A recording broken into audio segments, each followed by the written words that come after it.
Okay, we're holding at chapter 40. Perek Arboim. Vayhi b'shalach Paro sa'om. And it was when Paro sent out the people. V'yaseh v'elokim esa'om derech hamidbar yamsuf. Hashem directed the people, the route of the desert to the Red Sea, the Yamsuf, to the Sea of Reeds. Now, evidently he took us, Yasi means he took us a circuitous route. Why did he take us, if he could have taken us more directly, why did he take us a circuitous route? So the Bechilta goes and addresses this question. Rebbe Lezer Omer, Derech K'dei Liyagon. The word derech means he took them on the road. He took them this roundabout way to wear them out, that they should become physically fatigued. K'dei Omar Anei Baderech Kochi. When is one's strength afflicted, meaning you become weary and your strength is actually extracted from you, it's on the way. Hamidbar L'tzarfon. Derech is to wear them down, physical fatigue. Midbar is L'tzarfon. That's to purify them. The desert is for the sake of purification. He led us during the 40-year period.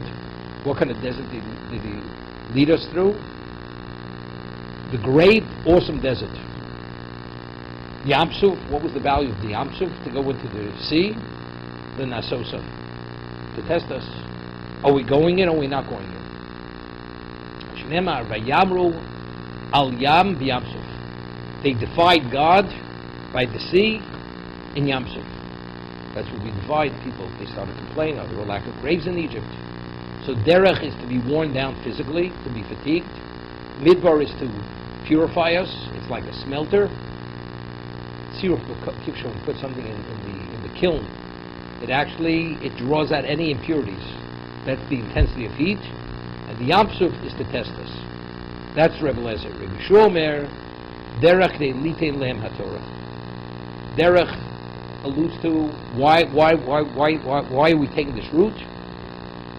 It's to give us the Torah. Shneimar mikol haderech asher tziva Hashem. All the way that Hashem has commanded us. So what derech alludes to the Torah. Hamidbar, what's midbar? What does that allude to? The desert. It was not survivable. There was no natural. It wasn't a natural habitat. No nourishment. Nothing. Total desolation. So how do you survive desolation? So that alludes to give us the man. Where did he feed us the man? Makes it a point in the desert.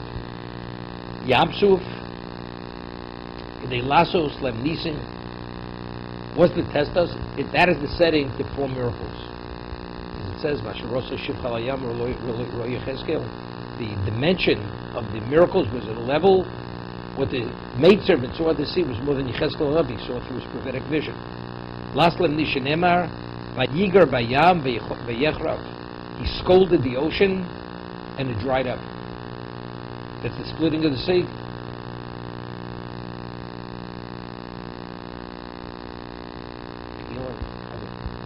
I'm not even talking about the spiritual aspect of it. You come to an ocean. The water flowed vertically, not horizontally, when it split. It says people in Canaan were able to see the wall. It went up thousands and thousands of feet. The water flowed like a solid wall. And you pass between those walls. You feel, first that the sea split. And how did it split? God scolded the ocean, split. Instead of flowing horizontally, it flowed vertically. You know what this is? But still, it's more than the water flowing. There was a spiritual component to this. It says, how many miracles did Hashem perform at the sea? 50, 200, 250. And it says he split the sea. So evidently, it was more than just a physical splitting. They experienced other things at that same moment. For instance, the bedrock, the sea bed, splits, it should be muddy, dry. Was it in any way, did it have crevices? Was it flat? As if it was paved. Paved with stones, straight across. All these things. And what does Charava allude to? What about food? There were fruit trees growing all along the path. What about the water? Was the water sweet water or was it salt water? So the Midrash says, the walls, if you took a cup and you put it in the wall, the water was sweet water. You were able to take sweet water. So they had water all along the route till they came to the other side. Birze. Ki odem yesh lo tchunos b'mnei gufo. We have certain sensitivities. We have certain inclinations, unrelated to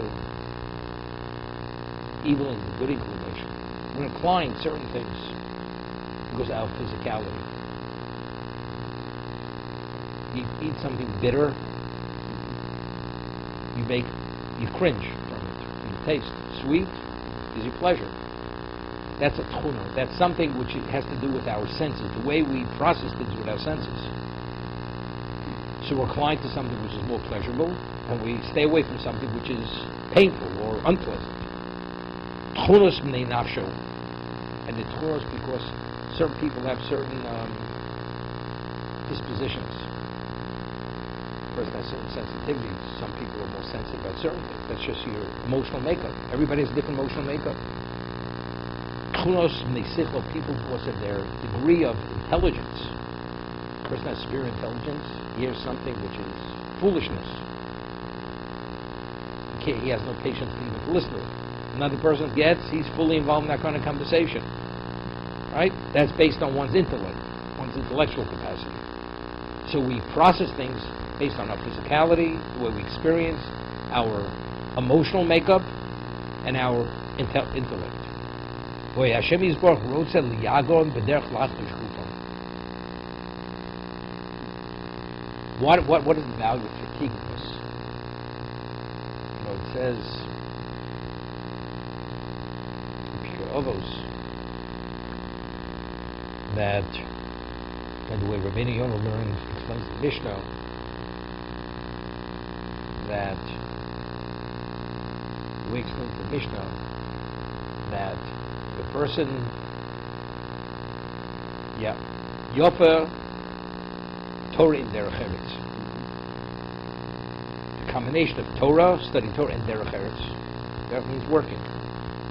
The combination is a very compatible combination. Why? Because it's mashkachas avon. It causes sin to be forgotten. The person has no interest in sin. The person studies and he works.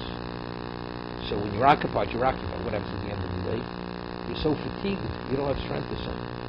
When a person is worn down physically, you're fatigued, what do you want to do? You want to recover. So if a person is fully invested in responsible involvements, studying Torah, which is the spiritualization of us, and earning a livelihood, it's mashkachas avon. Yigia shneim, toiling in both. It doesn't say doing both, toiling in both. You've toiled seriously in both, mashkachas avon. It actually causes sin to be forgotten. So sin will be removed. So what is the value of taking us away that wears us down physically? What is the physicality? Because we have physical, we crave many desires. You know, but a person is worn down physically, that aspect of his physicality loses interest because you're too weakened physically, fatigued to have an interest in that. What do you want to fatigue us? To weaken their bodies.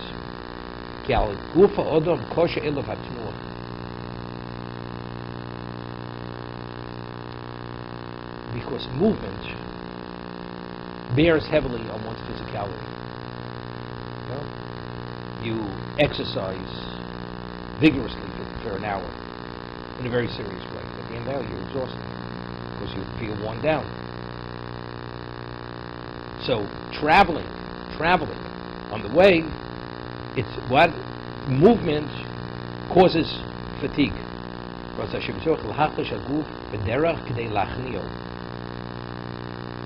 So it should submit, to subdue the body. Because of the various inclinations which emanate from our physicality, God wanted to subordinate and subdue those inclinations, which emanate as a result of being physical beings.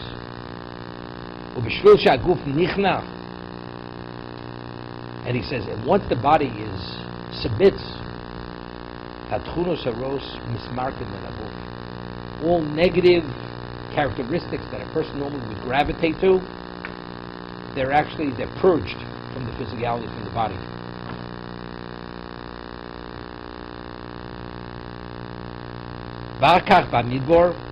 So first he wants to put us in a setting, in a physical state, that all the negativity as a result of our physicality ceases to be.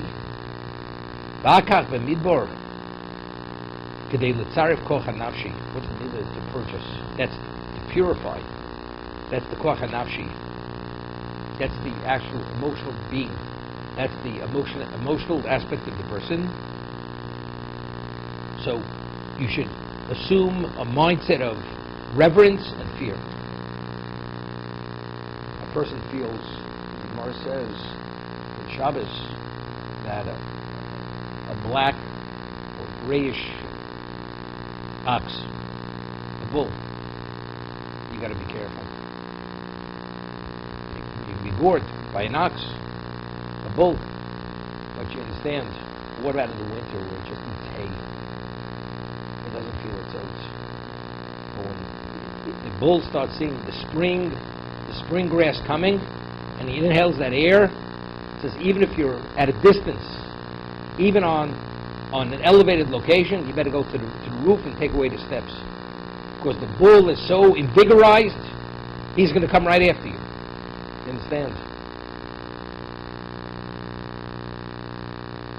So when you have that energy, then you have no fear. I fear nothing. What about if you feel beaten? Then, because you don't feel that vigor within you, that energy level, then you could see reality more clearly. You could humble yourself naturally. You could have reverence. You could have fear.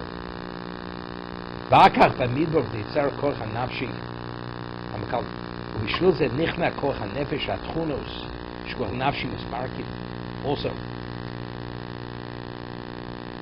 Gemara tells us in Brachos, why did God, when He created the world, He created that there should be thunder? Thunder, the valley of thunder. And if there wouldn't be thunder, so the Gemara says, most times when you hear thunder, very often you're caught by surprise. And it says, and when you're caught by surprise, you're startled. And sometimes you're frightened, because you weren't ready for it. It says to straighten out the crookedness of your heart. You think you're that. You think the world is at your beck and call, because you are whoever you think you are. And in one moment you're under the table, falling on the table, because that's how frightened you are. So that ego, the feeling I'm in control as a result of what? Of being in the desert, it creates a fear. Okay, now that we've removed all the blocks, God says, go into the sea. Do you have faith? Well, you realize, intellectually speaking, going to sea means you're telling me to drown myself. But who's telling you? Who's telling you all this? God is telling you. Is God telling? He just performed 10 miracles in Egypt. Nisim Gluyim, revealed miracles. After all that, He's telling you to go into the sea to drown? So evidently, either you, based on your understanding of what He's done for you, what do you think He's going to do now? Well, you never know. Maybe He has it in for us. Maybe He wants to destroy us. Well, that's what faith is. God has shown you enough, based on your intellectual process. Unless you don't trust, there's no problem going into the sea. So He's testing us. That's the Nasus Koch HaSichli. He's testing our intellect, based on what I've shown you, who I am, what our relationship is. How do you go forward, brother? Is it sufficient? It's not sufficient.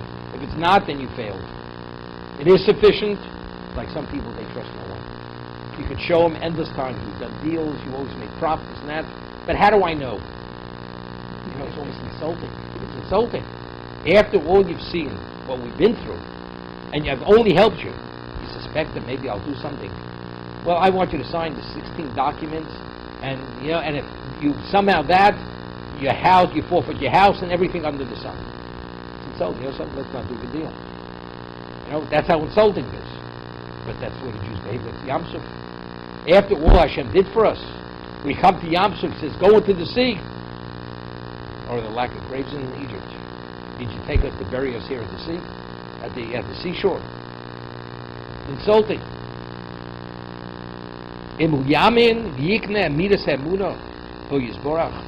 If a person believes and he's acquired the characteristic of belief, could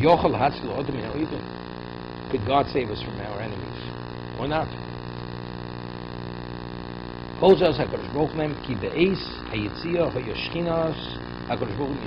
left Egypt, we had Amnei HaKobo with clouds. The Shekhinah was with us, divine presence. He wanted to remove that deficiencies.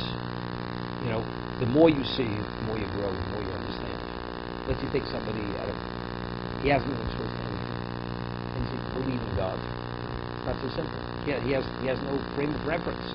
But if you have a frame of reference where you've seen so much, so now you have a basis why you should believe, why you should trust. So all this, from the time we left Egypt, besides the Makos, the Shekhinah is with us. What is all that about? To remove our deficiencies.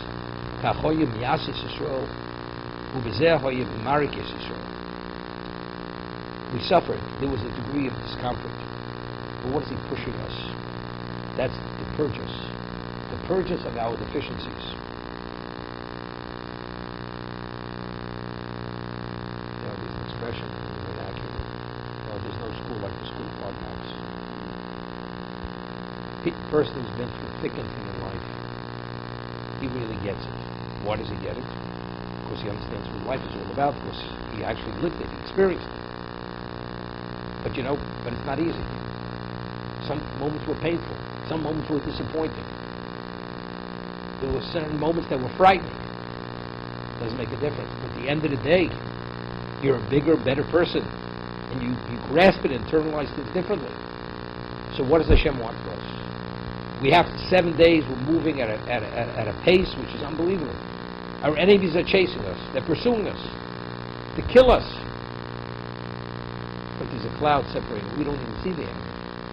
Hashem is shielding us from the enemy. They're shooting arrows, spears.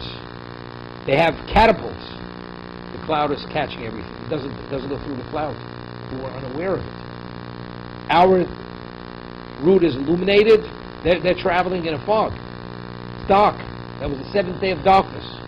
Because there were 6 days of darkness in Egypt.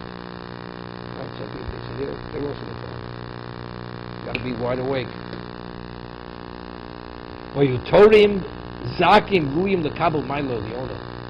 By purging this and giving them that clarity of belief and faith, he elevated them to the ultimate level, that they should be pure.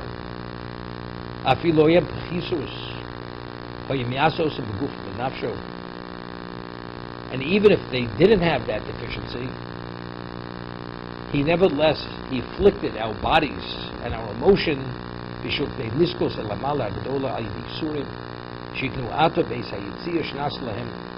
Suffering is something which is phenomenal.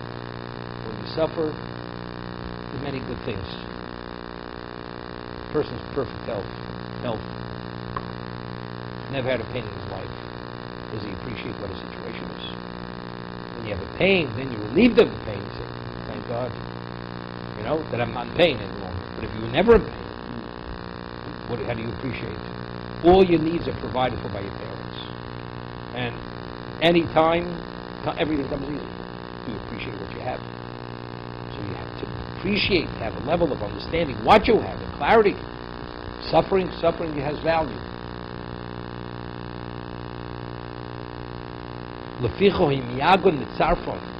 Therefore, he fatigued us, he purged us, and he tested us. even when you fail the test. If you're wise, you learn from the lesson. I should have believed, I didn't. But now I understand I should. If Hashem splits the sea, which is the ultimate, shouldn't you rely on him from now on? He split the sea for you. He destroyed the mightiest nation in the world. Comes all of a sudden, we're holding by Morah. Come to a bitter oasis. We start complaining. It's gone.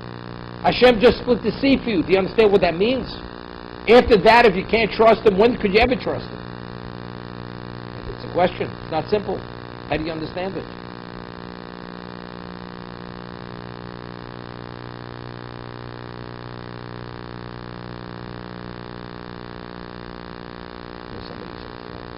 Somebody's been paying somebody else's rent for the past 40 years.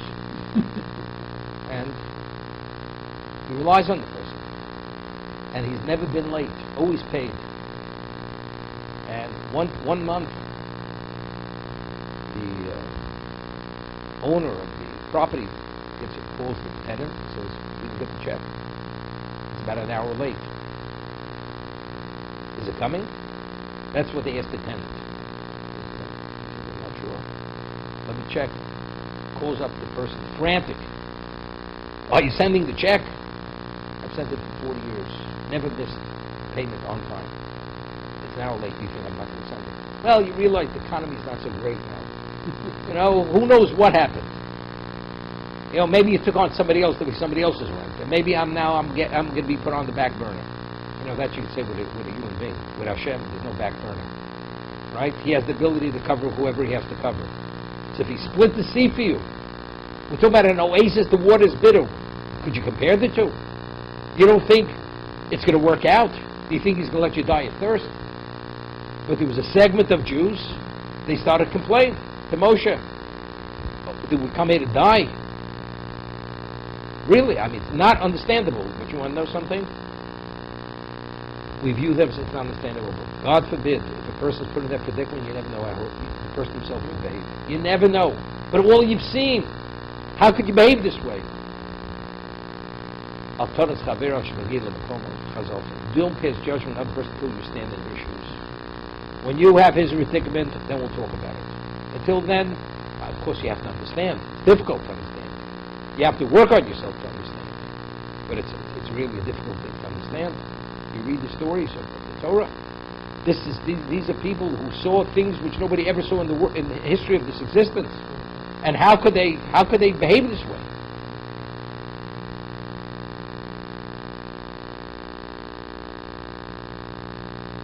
Well, there be Yeshua. When Yeshua called the Sheva, every one of these experiences wasn't to remove the negativity, to break us, that we should be subdued, that we should be fatigued, that we should be open to many things. It's all positive things. Kibonosis lem haTorah. Right? What is derech halutu? That's the Torah. Ben haTorah lios nosan lehem derech eretz plishtim shu derech hakorov Mitzrayim eretz Yisrael.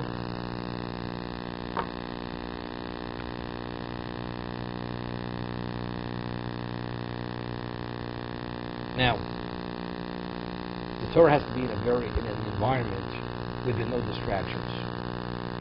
He did not take us derech eretz plishtim ki korov. It's not the environment. You're too close to the source of impurity. I'll take you into the desert. Desolate, nothing there. That's a pristine. Even though it's desolate, it's pristine. It's pure. No influences. That's positive. Because I want you to maximize. The Torah is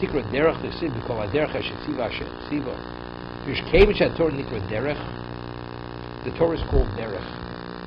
What's called the derech? It's a way of life. How you conduct yourself.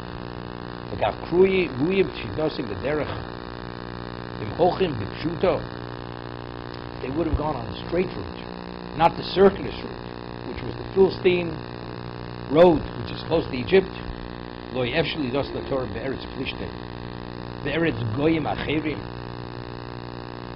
Philistine land, the other nations are there. Ki Beretz Yisrael. Any land where it could have been given, the only one qualifies is Eretz Yisrael. But we had to receive it before we went to Eretz Yisrael. That was the prerequisite to going to Eretz Yisrael. Zelohoya b'derech tzorach l'torah derech k'mo she'inspire. Ba'amon gam kein noslim ba'midbar. It says, what does midbar allude to? The mon. Dafka mitam deleel. Shekol dvorim ha'bilti tvoyim. Anything which is unnatural. Unnatural, kein ba'midbar. That you find in midbar, v'nei she'b'yishuv she'malechem ativi.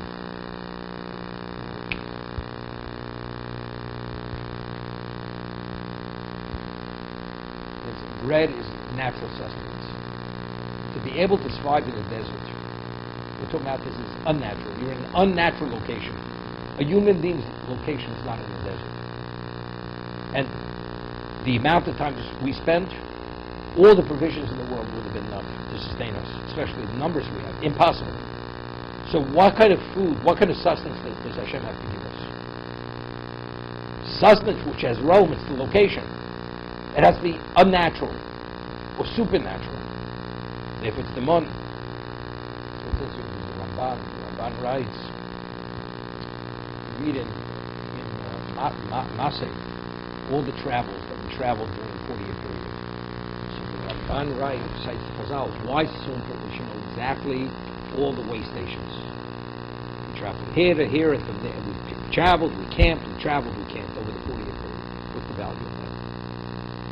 God explains, because we spent 40 years in the desert. You know something, but maybe when we traveled in the peripheries of the desert, so there were communities.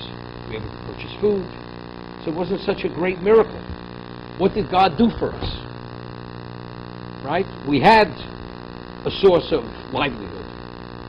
You had caravans coming continuously, or we could even go into the communities which were on the periphery of the desert. So by identifying the locations, there were no communities. You were literally in a wilderness, an unlivable, uninhabited wilderness. That's where you were. How did you survive? You know what the answer is? There was Mon, there was Bear, That's the answer. There's no other answer. So then you appreciate the nisim that HaKadosh Baruch Hu provided for you. That's the value what the Torah identifies all the locations where they travel to and where they camp for that reason. Otherwise you don't know. So why Mon? It's Mon Ba'midbar. What is Midbar? Midbar is unnatural. A human being cannot live in the Midbar, the desert.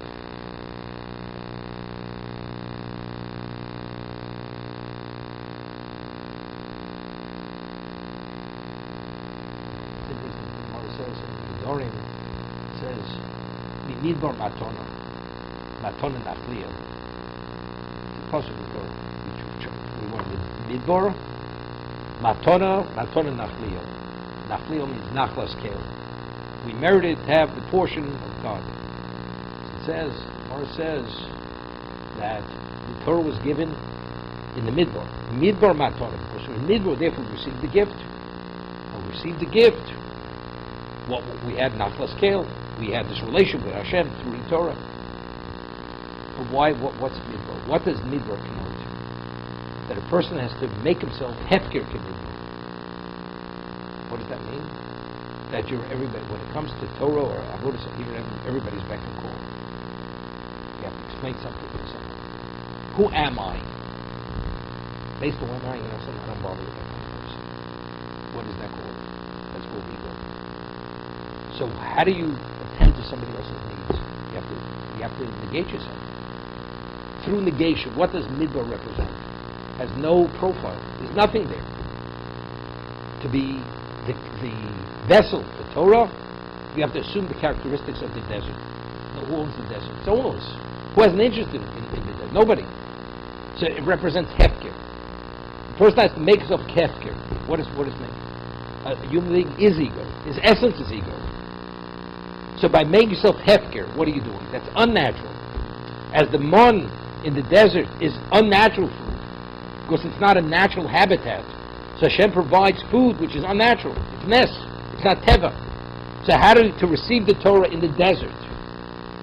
What do you have, and what has to be your mind and your emotional capacity? Negation. But who are you? There must be somebody. You have to feel you're something. No. That's humility. Humility is a negation of oneself. That's the characteristic of desert. But it's the unnatural. Humility is not a natural characteristic of a human being. It's contrary. The Moral writes in the Siva Al-Novo that how do you differentiate between something which is physical and something which is spiritual? Anything in the physical be quantified. Quantification. What about anivus? What am I? A person who's below the radar. A person who's negated, who's truly humble, can't be quantified. Because he's negated himself. That's anivus. Spirituality can't be quantified. What is it? Can't be quantified. It can't be quantified for other reasons, because it's infinite. But it doesn't make a difference. So if you assume the characteristic of spirituality, which is it cannot be quantified, then you have relevance to something that can't be quantified. Then you have relevance to Torah. That's why the Gemara says that Torah is doma l'mayim. Mayim is holech l'mokum majud l'mokum nomuch. It flows from a high location to a low location. The same thing out there. Niktis elamisha mashbul dato. Misha dato shvelo. Dato shvelo. If you have a humble mindset, then you have relevance to it because it flows to the low location. And a Torah niktisha dato shvelo. In a Torah niknes. Okay?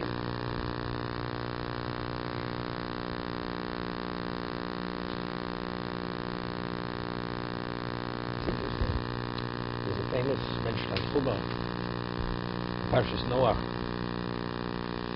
You find, mention asks the question which is asked by Moses on Shabbos. When Hashem offered us the Torah initially, what did we say? We said, Nasa v'nishma. So we accept it unequivocally. Nasa v'nishma. God is astounded. Mi gila rozel lebonai. They speak like angels. To commit yourself before you know the extent of the commitment, mi gila rozel lebonai. So what happens?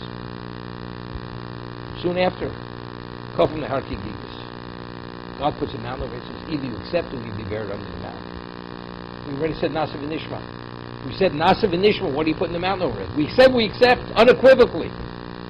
Hashem is already astounded. We talk like Malachim. Mi gila rozel lebonai. So what does he put in the mountain over it? Tosas asked the question. So Tosas' answer is that when we read about that there were fires at Sinai, these fires were the fires of Gehenna. So when they saw that, they wanted to retract. They said, maybe we were too quick, we were too hasty. Hashem says, you're not retracting. That's why he put the mountain over it. But the Medrash Chuma says differently. He said, Nasa v'nishma, that day they accepted unequivocally, was on Torah itself. That's the written one. The Torah Shabbat Peh, which you have to give your life day and night, and you have to actually give up all physicality, it's not so simple. They weren't willing to do that. You want to have, as we say, you want to have the cake and eat it. You got the best of both worlds. To be able to come upon the true understanding of Torah Shabbat Peh, you have to literally give your life to it. Yogatam Otsosa Tamim. Toil at a level, no distraction. The Rama writes in Hilchos Talmud Torah that to acquire Kesed Torah, to acquire the crown of Torah, a person can't say, well, I'll eat and drink and have both. Ever. I can do both. To acquire Kesed Torah, the crown of Torah, you have to be fully committed, only nothing else. Of course, you have to eat, you have to drink, you have to sleep. But it's not because it has only a value unto itself. It's only to facilitate. It's only a means to be able to study. You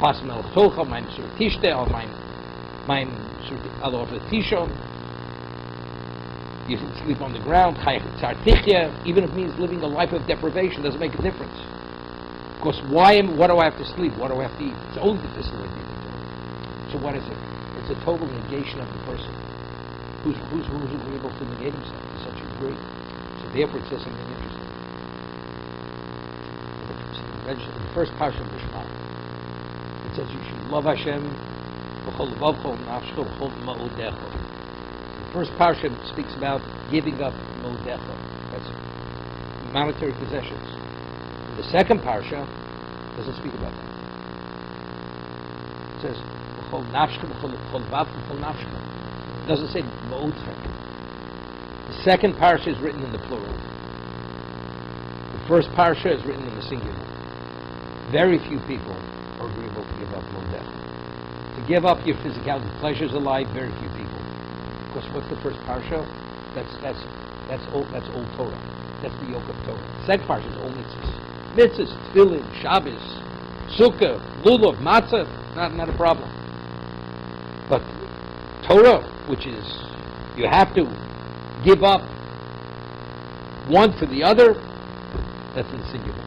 That's a very small minority. That was the covenant our King gave us. But it's interesting. So to acquire Torah, what do you need? You have to be in a state that's unnatural. It's unheard of. Human being giving up everything. It's unheard of. And to the degree that you give up, but what is Torah? Torah is also unnatural. It's not part of the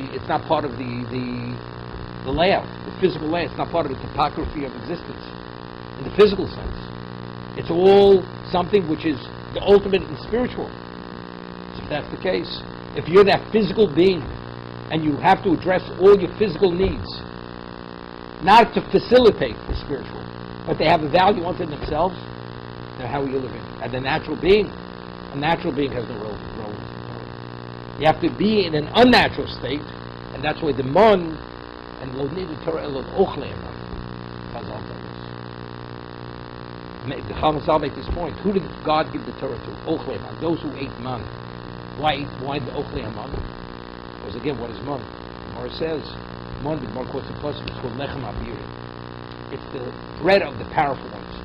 The malachim that sustained with this spiritual food. That's what the man was. So we had to be in a state of spiritualization, otherwise we have no relevance to Torah. Because if we live as physical beings in a physical context, what relevance do we have to Torah?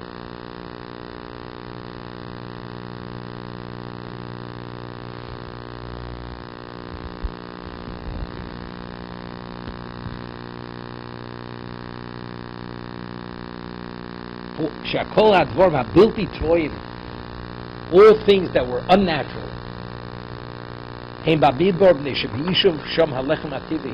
Because in a settled community, that's where you find natural bread. You don't find, you don't have wheat, you don't have all the process, you don't even have the milling equipment to mill the wheat.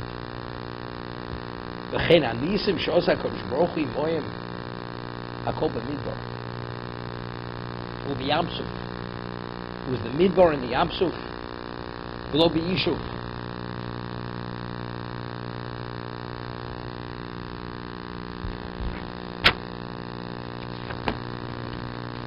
Ha'olam. At Kol Mitam B'Leil. Now it's a little difficult. What are we saying? Because all the miracles that Hashem provided were outside of the community. It was in a location which was removed. So therefore, whether it was the Midbar or the he says, therefore it's in the Yamsuf. So the Yamsuf it's removed. What about the Deser Makot? What about the 10 Makos in Egypt? They were all revealed miracles. So if that's the case, it was in the Yishuv. It took place in Egypt proper.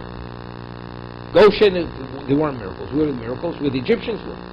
So you see, Lisim are what? Lisim Gluyim.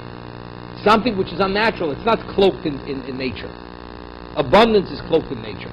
But the actual miracle of Mitzrayim, the Mak, they weren't cloaked in nature. So if that's the case, it happened there. How do we differentiate? I was thinking like this. You find by the Esam Makos, it was Dam, Sardea, all the 10 plagues. Pharaoh wasn't phased, wasn't impressed. But what were they? It was the infestation or an abundance of something. It's true. To turn earth, sand into lice, that's a miracle. But once it's lice, lice is lice. To convert water into blood, that's a miracle, revealed miracle. But blood is blood. Fish can't live in blood. And straight through. What happens when we come to Borod? All of a sudden, Paro's talking like a Baal Tshuva. Ani v'ami arusho, Hashem HaTzadik, ani v'ami arusho. What happened all of a sudden? Up to Borod, is it because it was so devastating? Might be what? So what about Beri Oro? He had all these animals, predator animals coming in, infestation of animals. He didn't talk this way, Paro. People were being mauled, they've been killed. They didn't speak this way. All of a sudden come to Borod. All of a sudden, Hashem HaTzadik ani v'ami arushoyim. What happened? Because this is something unnatural. Fire and water, they cannot coexist. The others, you have infestations. How it comes about is irrelevant. Once they hear, it's natural. But to coexist as fire and water, it's impossible. Therefore, all of a sudden, he's astounded. Well, let's talk. Well, what's fire and what's water? Fire is still a physical entity, and water is physical. Ice, fire, and water. It's still not at this level. What is mun? When we say it's miracle bread, what is it? It's not a physical entity. It doesn't exist anywhere. What are Anei HaKavod? The clouds of glory. What Hashem put up walls around us. You had a security fence that protected us. The Anei HaKavod was the Shechina. So here, even the essence, it's unnatural. Fire and water, as long as it's, even though they're contradictory forces, but fire is fire, ice is ice. That is physical.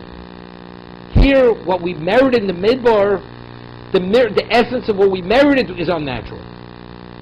Mon is unnatural. Anei HaKavod is unnatural. What the Miriam Miriam? What about the well-speaking Miriam? We'll see.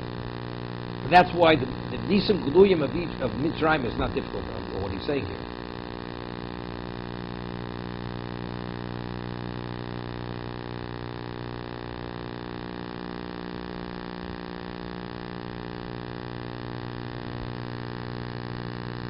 Omnam Zohar HaKosov Elu Shloshit Dvarim Tam Niflo.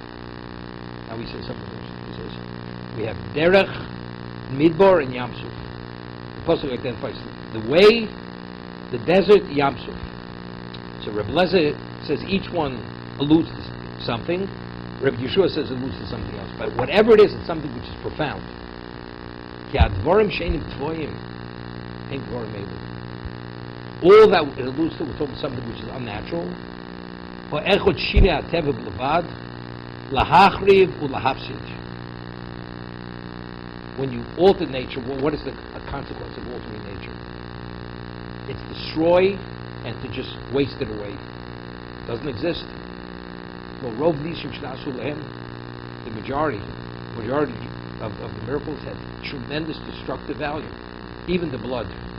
Fish died, people didn't have what to drink. They had to purchase the water from the Jews. It was a tremendous cost factor. Asheni Shili Brio, also it's altering creation. Yotzi Migera Brio, Kamo Bria Samon, Shoy Brio Yotzi Migera Shara Brios. Nothing exists in existence as the Mon. There's no equivalent of that. It's not a composite of something else. Oh, it's interesting. Just thought of this question. I usually when I ask questions to individual people. It says, Shlomo says, Chodesh Tachseh Shomesh. There's nothing new under the sun. What about the Mon? It's Chodesh. No. The answer is, that's not Tachseh Shomesh. Understand? Anything which is meant to be part of physical existence, there's nothing new. The Mon is not part of physical existence. It happened to come down, but it's not part of physical existence, the Mon. Okay? That's what it says. It's a new creation. Mon never existed before.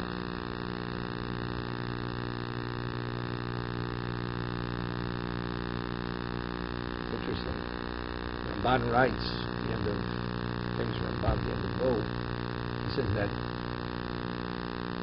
value of revealed miracles is to reveal that even nature is a miracle. Famous Ramban. What does that mean? It means most people, you put a seed in the ground, you water it, the earth has nutrients in it, it's going to germinate, it's going to grow. Natural. What does that do with God? It has nothing to do with God. Right? Seemingly. But the fact is, that process, why does it work? Because God wills it. Every moment, every stage of the process, Hashem is willing every stage of that process. Okay? But how do you convince a person? What do you mean, God is willing? That means God is involved. See, God created the world so many thousands of years ago. It's not here anymore. It's in perpetual motion, as people say. Perpetual motion, using modern terminology. Okay? You have to be careful. Make sure that you have the table. It's supposed to be perpetual motion. Okay? So now, what did the Nes Golui, the Nes Nigla, what did it reveal? All of a sudden, things never happened before. The only one who could bring that about is God. So Hashem is saying, I'm here. So just as I'm causing this, everything else that exists, I'm also causing. So the Nes Nigla Golui revealed that Teva is Nes Nister. It's a concealed miracle. Okay? But whatever it is, it's all part of nature. Here, he says, Yotzi Migere Shar Brius, it's not part of nature. God never willed this before. Everything that exists, the famous one says in Tainus, Chanina Mendoza, his daughter-in-law, mistakenly, she took vinegar instead of olive oil, and she put a wick in it to light. It was Erev Shabbos. And he sees that she's a little melancholy. She doesn't know what to do. She's not going to have light for Shabbos. How could you light a vinegar candle? It's not a flammable. What's the problem? Just as Hashem decrees that oil should burn, He decrees that vinegar should burn. Could you imagine? Take a glass of water, put a wick in it, light it. Is it going to burn? Why doesn't it burn? It's not a flammable. What determines whether something's a flammable? Because God wills, within the context of nature, this is flammable, it's not flammable. But if God says it should burn, of course it'll burn. And she lit it and burnt. Not only that, it burnt all Shabbos, and they made Havdalah with that light, that fire of Motzei Shabbos. Gemara Tainus. So God's willing it. That shows God wills things, although it was never willed before. That it's a miracle. It's an ongoing willing.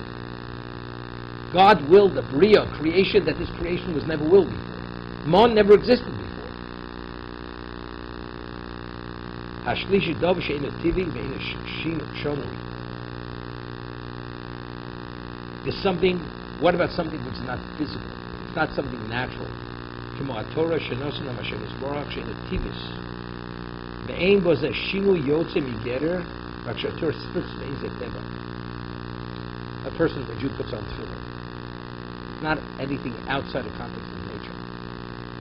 But what you're doing has no relevance to nature. You understand? It's not, you're taken aback maybe because you never saw a Jew wearing tefillin. But it's not an alteration of nature. You have to slaughter a cow in a certain way.